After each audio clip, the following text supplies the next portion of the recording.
Hari Om. Living Vedanta. The human body is the result of meritorious deeds of past lives, the result of actions, good or bad, from the past and present life, come to us in the present as external circumstances and the condition of the body and mind. How should we deal with them, knowing that I am not the body? अनिष्टमिष्टं मिश्रं च फलं प्राप्नोति मानवः कृतकर्मानुसारेण समत्वं तेषु धारयेत्. Bad, undesired, sorrowful, good, desired, joyful, and mixed results are caused by man's own karmas. He should maintain equanimity to them. In them, results of actions can be categorized into three types depending on how we look upon them. First, undesired results, anishtam, results which we call unconducive or bad. I put my money in a bank that goes bankrupt. My son-in-law gets fired from his job. I develop a lump in my stomach, however benign it may be. A man asked his guru, "Why are problems coming to me? Problems coming to me, one after another?" The guru said, "Thank God, they are coming one after another and not simultaneously." Sometimes what we term undesired may actually, in the long run, be good for us. Steve Jobs was kicked out of Apple and he started a new company, was rehired by his old company and attained greater fame. Desired results, ishtam, results which we call conducive or good, winning a lottery, children who obey their parents getting miraculous more pay and longer work hours, or the robber steals the diamond ring but overlooks the diamond necklace. Such results cause neither joy nor sorrow, or both together. When we get good and bad news together, we do not know whether to laugh or cry. As we sow, so we reap. Getting the result of actions is not a choice. Once we have done something, the results shall come in their own destined time, in their own destined way. Whatever be the nature of the results, we should remember that they are the results of our own actions. We cannot blame anyone for what we get. We may not remember what we have done and wonder why me, or what have I done to deserve this. Whether we accept it or not, we desired what we get. When I feel sick, I may not remember what I ate, but the body remembers and responds by throwing up. What should be my attitude? Jaya Shri Ram Jai. Got burnt. He said, "What?" and then said, "So what?" A man lost all his money in Las Vegas. He then bet mentally and lost his mind. Overjoyed, another man threw a lavish party when he was told that he had won a lottery. The next day he came to know it was a mistake. He had not won it.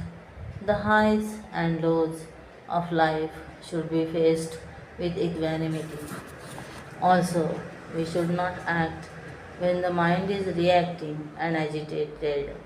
Only when the mind is calm can we respond appropriately to the situation. Vedanta says, I am not the mind. How should I a flow of thoughts?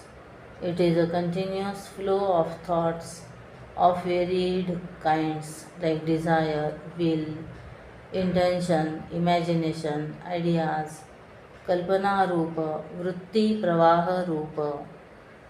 Mind, the instrument of experiences.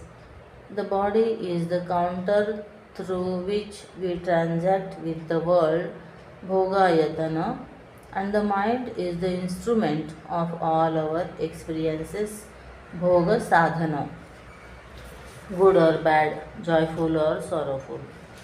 Mind, the doer of all actions. It is the mind alone that does all the actions.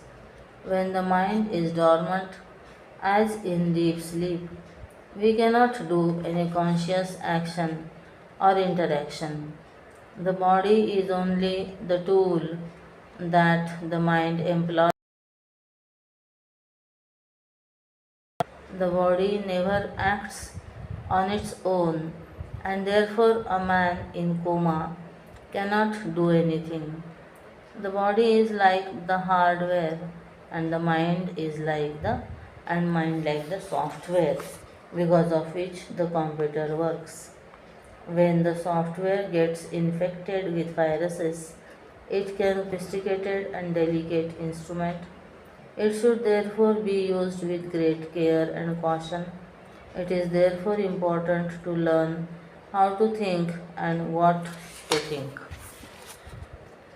Should we fight the storms of the mind or escape from its vagaries? The following verse teaches us how to befriend our mind. विषयासक्ति रूपेण मनोबंधन कारकम ईश्वरार्पित रूपेण तन्मनोमुक्ति साधकम. Mind attached to sense objects causes bondage. Absorbed in God or offered to God, the same mind leads one to liberation. Why do we fight the mind? Because it is troubling me. Why, along with the senses, enjoy circumstance is able to do so. In fact, we experience the law of diminishing returns at work, and most things that we imagine are joy giving turn out to be disappointments, and at times disaster to objects and beings. Some are attached to gross objects like food, others pursue subtler joys of literature, and yet others enjoy self is sorrow. Sarvam paravasham dukkham. We then feel that we cannot live without the objects. Having imagined happiness in objects, man gets bound to them by the rope of attachment, like an animal leashed to a post. When the false notion goes, the mind becomes detached and free. So, देहादि सर्वविषये परिकल्प्य रागं बध्नाति तेन पुरुषं पशुवत् गुणेन वैरस्यमत्र विषवत् सुविधाय पश्चात् एनं विमोचयति तन्मन एव सर्वम् बन्धात्. विवेक चूड़ामणि 173. So, how can we free our mind from its attachments? We hold on to our childhood toys as long as we thought they were fun, but we outgrew our attachments to one toy effortlessly. When we thought it had no fun, value, or when we found another which was more fun. It is difficult to get rid of all our attachments and impossible to unhook the mind from objects without giving it another source of happiness, as the mind cannot remain without holding on to something. The pleasure seeking mind should be turned towards the true source of joy, the Lord. The mind usually pursues objects because of its likes and dislikes. When it is dedicated to God, all actions are performed without likes and dislikes and as an offering to God. In the same way as a man dedicated to his company works sincerely without likes and dislikes during office time only for the sake of the company and to please the boss. Such a worshipful attitude invokes the grace of God, which in turn purifies the mind, just as the boss, pleased with the sincerity and hard work of his employee, promotes him. Thus, choiceless performance of one's duties as worship to God frees the mind from selfishness and attachments, and such a pure mind is then fit for liberation. Many seekers have reported that as their love for satsang, study of the scriptures, and spiritual practices has increased, their attachment to partying, socializing, shopping, or watching TV has decreased. Old attachments lose hold on us, and the mind is then available for higher pursuits. When the mind becomes pure, steady, and subtle, it turns within to the true source of joy, becomes absorbed in God. Thereafter, the truth reveals itself, and the person is liberated. Thus, a mind full of attachments leads to sorrow and bondage, and a mind absorbed in God leads to peace and fulfillment. Therefore, तस्मात् सदा हि धातव्यं साधकेन प्रयत्नतः मनो मे शिवसङ्कल्पमस्तु ते कृपया प्रभो. Therefore, a spiritual seeker should always pray thus: O Lord, through your grace, may my mind be filled with auspicious thoughts. I am not the mind, but I have to live with the mind, morning to night, birth to death. So instead of cursing and complaining, it should be guided with all alertness and efforts towards God. Each time that the child tries to dash out of the door, the mother carefully pulls him back from a potential accident. Her mind is ever alert and quick to respond, however fast the child runs. Similarly, we too have to practice mindful living or conscious living and not allow the mind to get attached or entertain wrong emotions. It is difficult to do so constantly, so we resort to a higher source for help. Prayer to God. Mano me Shiva Sankalpam Astu. May my mind have auspicious thoughts. O Lord, you are omnipotent and omniscient. By your grace, anything and everything is possible. May my mind entertain auspicious thoughts. May my mind be filled with faith, devotion, discrimination, dispassion, good intentions, and so on. May my mind seek God, Shiva, Instead of running after worldly objects, may my mind desire to see His form, hear His stories, know Him, meet Him, and become one with Him. May His will become mine. Everything happens by God's will. May I have no will or wish other than His. May His will become my will. May I always surrender to His will. May His will alone prevail. As I know, remembers God, gets absorbed in God. विषयान्ध्यायतो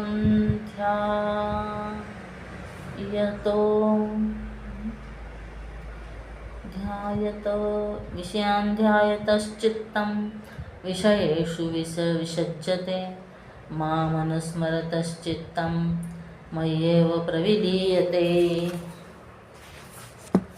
Vedanta says that I am not the intellect, which is subtler than the mind. How should I translate this in my daily life? Buddhim tu sarathim viddhi yanayed jivanam karyakare vivekena manushasya dine dine.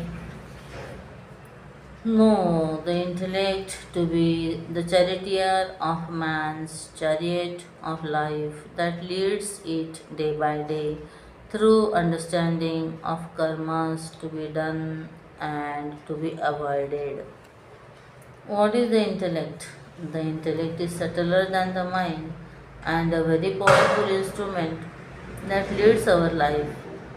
Like the mind, it also constitutes of thoughts.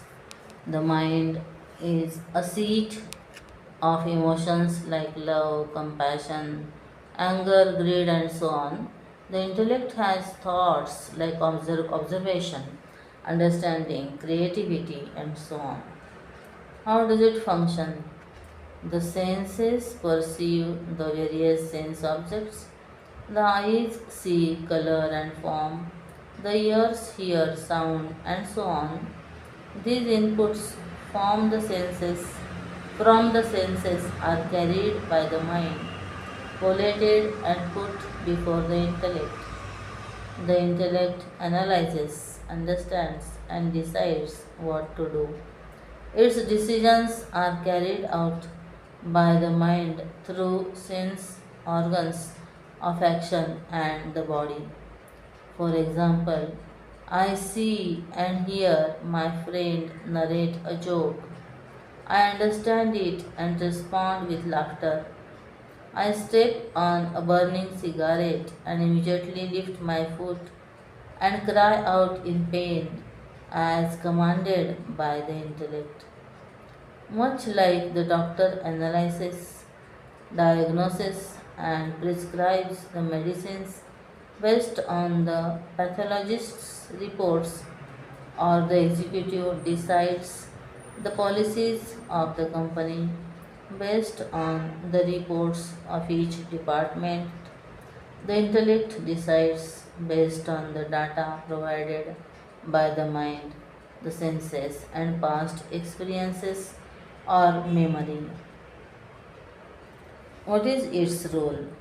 With the mind as the reins of the horses of the senses, the intellect is like the driver of the chariot of our life. If the horses are untamed and the driver lets loose the reins, the owner is in trouble.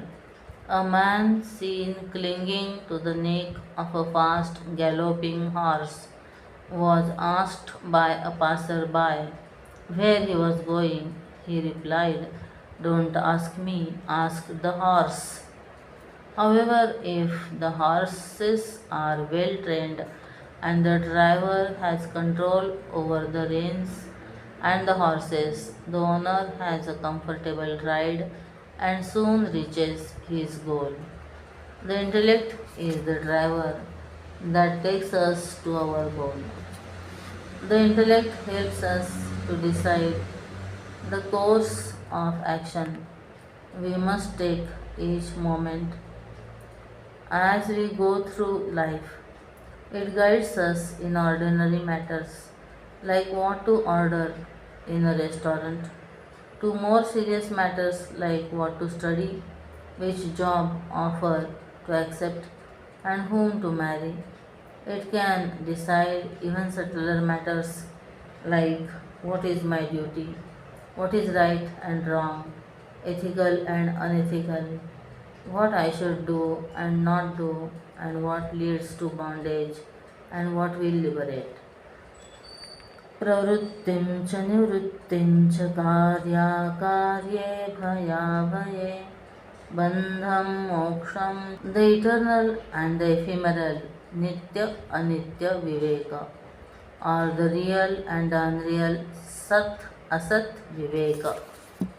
The best decision that the intellect can take is to seek the infinite God, surrender the body, mind, intellect to Him, serve Him, and live by His will.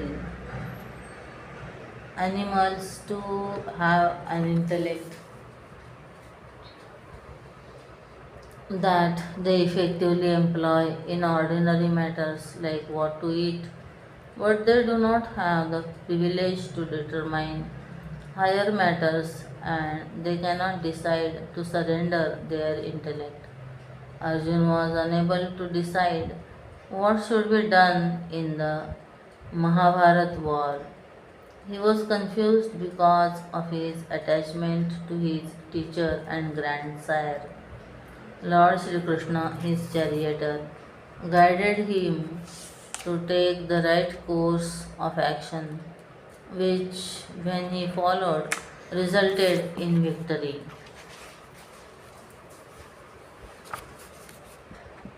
How should we use the intellect?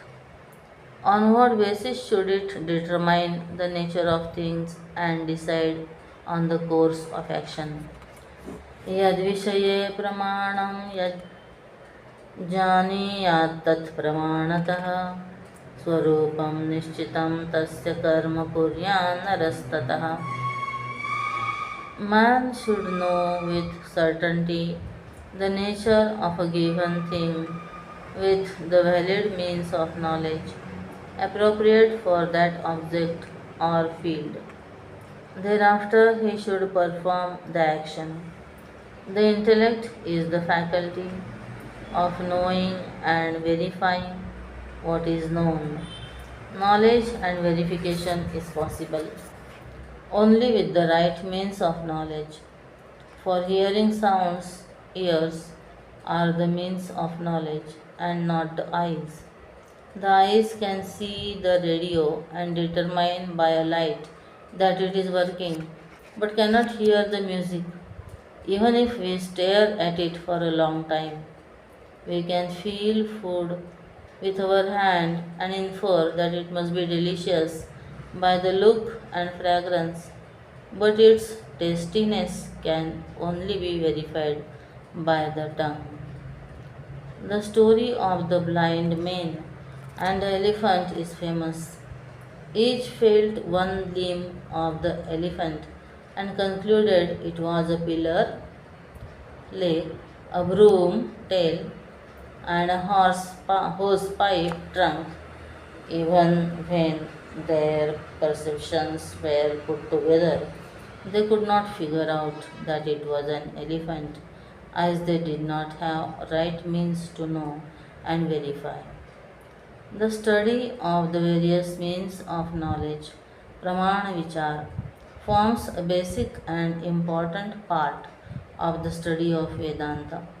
Interestingly, epistemology, termed theory of knowledge, TOK, is an important and compulsory subject in the popular IB International Baccalaureate curriculum, wherein they discuss how we know what we know through the study of various means of knowledge and areas of knowledge.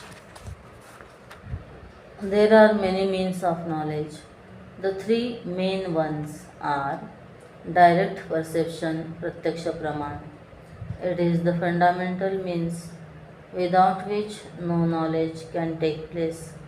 All other means are based on perception. The sense organs of seeing, eyes, hearing, ears, tasting, tongue, touching, skin, and smelling, nose give us the knowledge of color and form, sounds, tastes, feelings, and smell, रूप,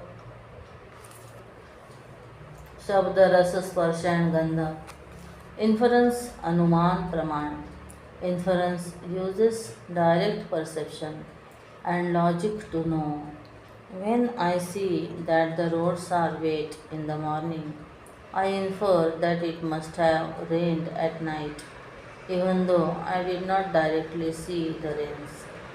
My previously gained knowledge that whenever it rains, the roads get wet is the basis for my inference. My eyes see correctly, or that my logic is right, or the teacher who teaches knows the subject, or that the scriptures speak the truth.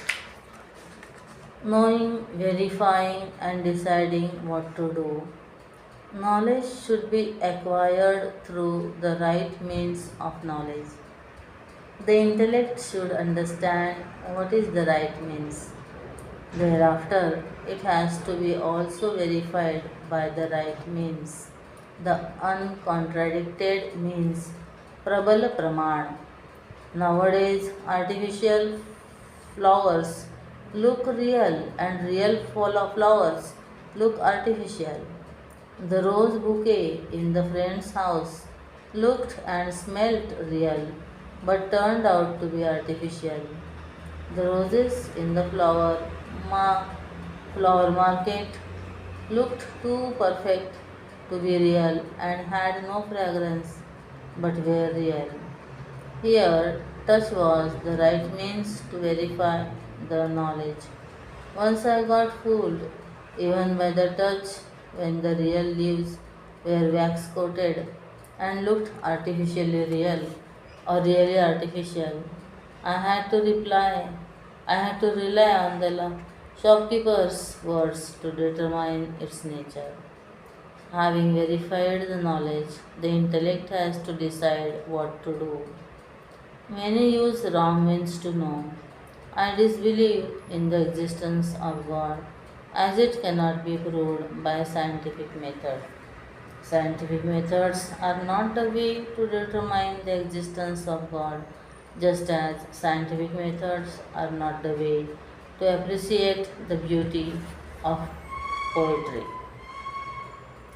Many use the wrong means to verify the knowledge. The town gossip cannot be relied on to give correct information.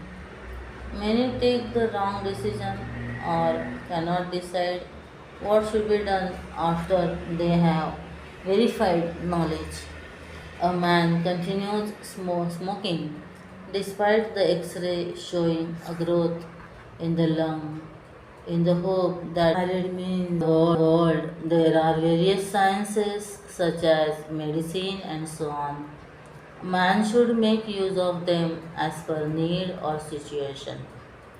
There is a science or an authority for all secular subjects and transactional matters in the world. They should be considered the right means for deciding on those matters. A man went to a lawyer with a medical problem. He was advised to go to a doctor and thereafter sent a bill for his advice. A nephrologist cannot answer our dental problems. There are specialists who should be consulted for their specific field of expertise. Even though this seems obvious, people do ask for advice from ill informed friends. Many of us in India have been led astray whilst traveling by asking a passerby for directions. Everyone in India claims to be an expert and advise a varied choice of medicines and cures when we fall sick. Many consider knowledge gathered from Google as gospel truth.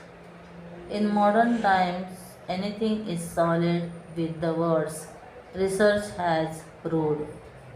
No one inquires about the validity of the research, like the pizza company sponsored research declares that pizzas are healthy. Therefore, to decide on worldly matters, the intellect should be guided by the sciences and authority of that field.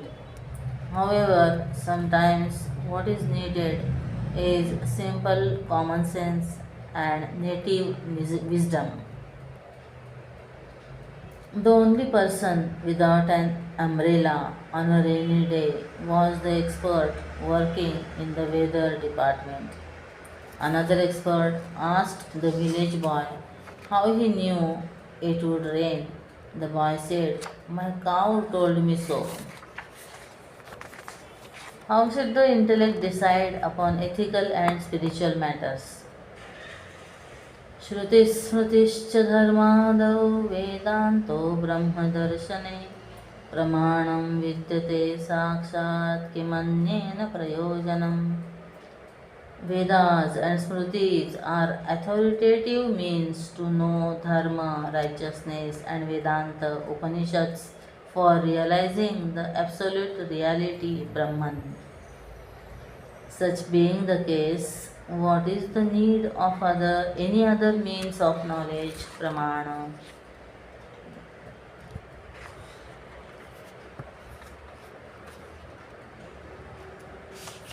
The Constitution.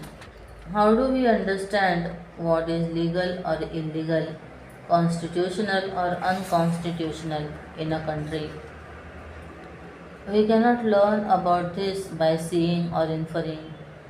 It would be unwise to find that by doing something illegal, ignorance of the law is no excuse for breaking it. It is our duty as citizens to know the laws or rules, and when we break them, we are punished. The laws of the land are given in its constitution. It applies to everybody who lives in the country, its citizens, and even visitors. I cannot build a house everywhere I find an empty plot, and I cannot build a house whatever way I want. I have the freedom to design and material, size, and shape as long as it follows local building laws and bylaws. Dharma Shastra. I am not the body, mind, and intellect, but the indwelling soul, Jiva, a part of this universe. In its eternal journey, the Jiva has assumed this body, mind, and intellect, which is guided by the constitution of the land. But what is the guide for the soul? How should we decide what is right and wrong, moral or immoral, merit or sin in our life? By what laws should we live so that we do the right thing and avoid sin? These laws are called dharma, and the scriptures that speak of them are called dharma shastra. The Shrutis or the Vedas are the supreme means for dharma. Dharmam jijñāsamānānām pramāṇam paramam Shrutihi. Sri Krishna tells Arjuna that the scriptures Shruti and Smruti are the valid means of knowledge for dharma, what should be done and not done. One should know them and act accordingly. तस्मात् शास्त्रं प्रमाणन्ते कार्याकार्यव्यवस्थितौ ज्ञात्वा शास्त्रविधानोक्तं कर्म कर्तुमिहार्हसि. Gita 16.24.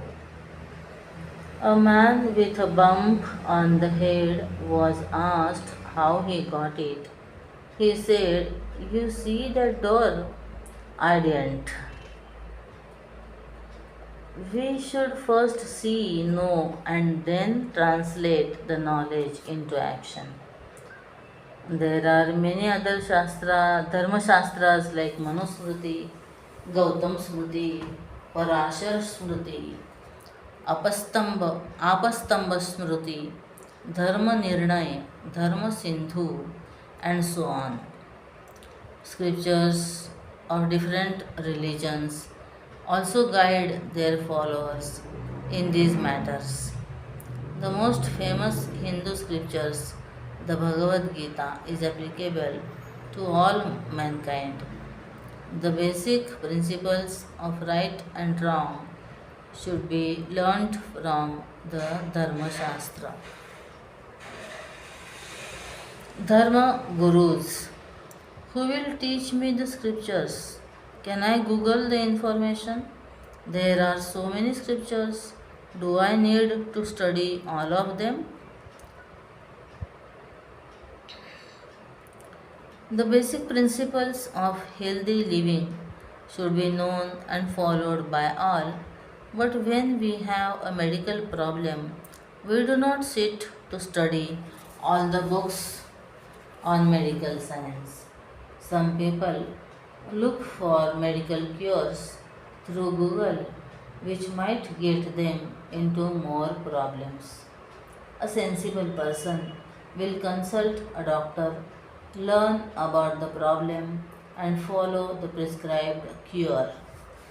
Similarly, Dharma Shastras and matters of Dharma should be learned from experts in that field, the Dharma Gurus. Not only have they studied the scriptures, but they have lived and verified the knowledge. Their minds are pure, detached, and subtle, and they can objectively and lovingly guide us. Vedanta Shastras. Am I only a finite individual jiva traveling through lives with different bodies? How can I decide still subtler matters of life like who am I? What is my true nature? What is real and unreal? Is there an absolute truth or is everything only changing? Vedanta is the means that guides us in these subtle spiritual matters. Studying history books cannot teach me about literature, nor can history verify or authenticate the beauty of literature. They are different fields of knowledge, and each has its means of knowing and methods of proving. Since literature cannot be known through scientific experiments, it cannot be called unscientific or illogical. Similarly, spiritual knowledge has to be known through spiritual scriptures. Science can neither authenticate nor verify spiritual knowledge. That does not make spiritual knowledge unscientific or illogical. Many wish to prove the existence of God or truth through science. Many feel that spiritual knowledge should be taught in a scientific way and that spirituality needs to be authenticated by science to hold its own. It is indeed illogical and unscientific to seek knowledge, authenticity, and verification of spiritual matters through science and scientific methods. Science deals with matter and laws governing matter, however abstract they may be. Their instruments are sophisticated and precise, their methods are scientific and logical, and their results are praiseworthy. However, spirituality talks of the very subject, self, which observes, thinks, and discovers scientific truths. The subject I cannot be known as an object of knowledge. How can I see the eye that sees with the microscope or telescope? Spirituality speaks of the truth which is beyond the body, senses, mind, and intellect. To know this truth, we will have to study Vedanta. It has its own unique method of revealing the truth. Vedanta thus stands on its own feet. It does not need validation from any other field of knowledge. Vedanta is not a mere philosophy, but one amongst many other philosophies, but the valid means for self knowledge and knowledge of the truth. Thousands of people through the ages have realized the truth and validated its authenticity. Study of Vedanta is sufficient in realizing the truth. What is needed is the pure, focused, and subtle mind. So, our intellect should decide on matters of dharma through the Dharma Shastras and about spiritual matters through Vedanta. The body of intellect. There is a beautiful description in the Taittiriya Upanishad about the role and right functioning of the intellect. The intellectual sheath with Jnanamaya Kosha is explained metaphorically as a body with various limbs. Faith is its head, Rutam and Satyam are its right and left sides, abundance is its trunk, and the total intellect is its support. तस्य श्रद्धैव शिरः ऋतं दक्षिणः पक्षः सत्यमुत्तरः पक्षः योग आत्मा महः पुच्छं प्रतिष्ठा. Taittiriya Upanishad 2.4. Faith is its head. The intellect should be headed and guided by faith.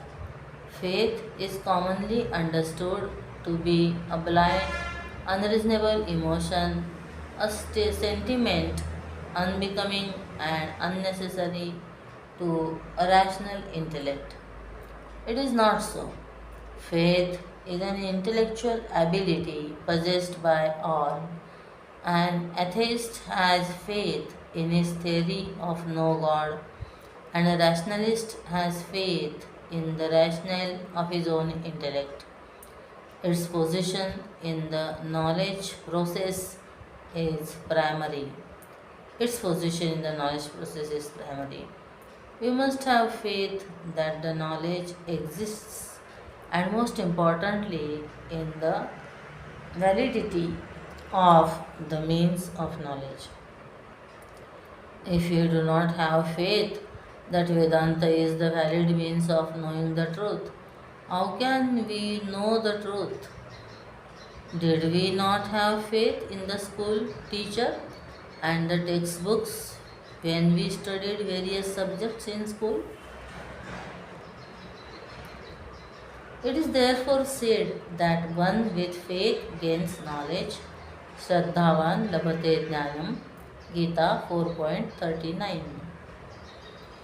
Learning is the pursuit of truth. Faith has the ability to hold or support the truth. Shrat Sat Dhatte iti Shraddha. For knowledge to expand, we need sattvic and pure truth, faith, unpolluted by doubts, selfishness, and pettiness. We need faith in the existence of God, the validity of Vedanta, the goodness of man in oneself, and noble goals. In the present time, where there is an information boom, there are more graduates, specialists, experts, great scientific and technological advancement, but lesser faith in oneself, the world, and in the Supreme. Knowledge bereft of faith is headless and leads man to trouble. People get PhD but have no faith in what they write and publish. It is done to get jobs and promotions. The scriptures urge us to have faith. Shraddhatsva Somya. Truth is the right rhythm and left satyam sides. Superficially, Rutam and Satyam means the same, the truth. However, Rutam is to ascertain the truth and Satyam is to respect and live by it. Tat Avishkaranam. Knowledge could be false, deceptive, unreliable, or fleeting. We should be able to ascertain its nature, Rutam, and reject or accept it as per our understanding, Satyam. That knowledge which is protected and based on truth alone will lead to true progress. Abundance yoga is the trunk. Various desire theories and fields of knowledge, variety of goals and pleasures keep the modern man running helter and skelter.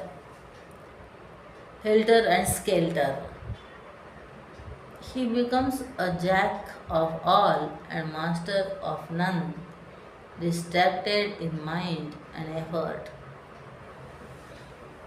Deep commitment, regular practice, and abundance in the knowledge alone gives it maturity, strength, and depth.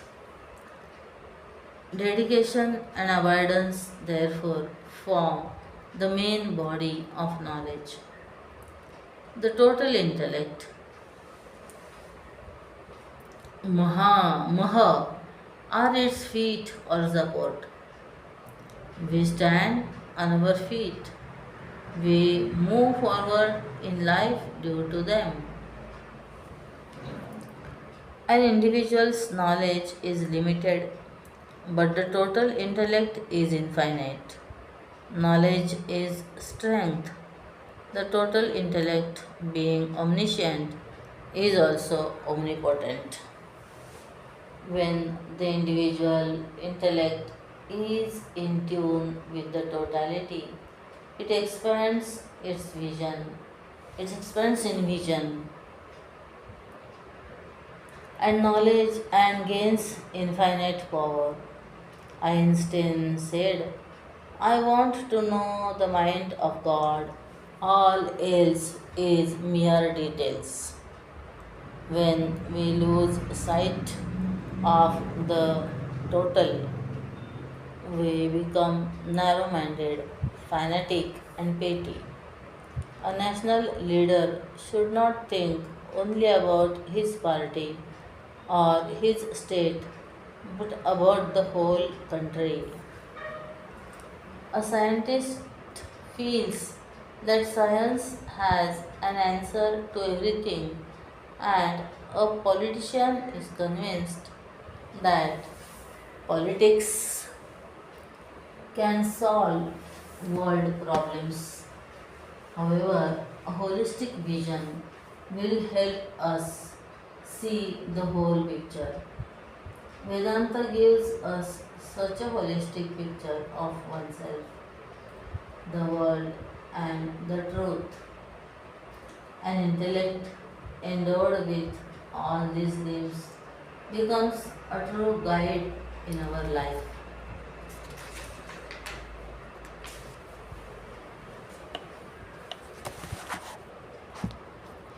We continue next time. Hari Om Shri Chinmaya Sadgurave Namaha. Om Shri Sadgurunath Maharaj Ki Jai.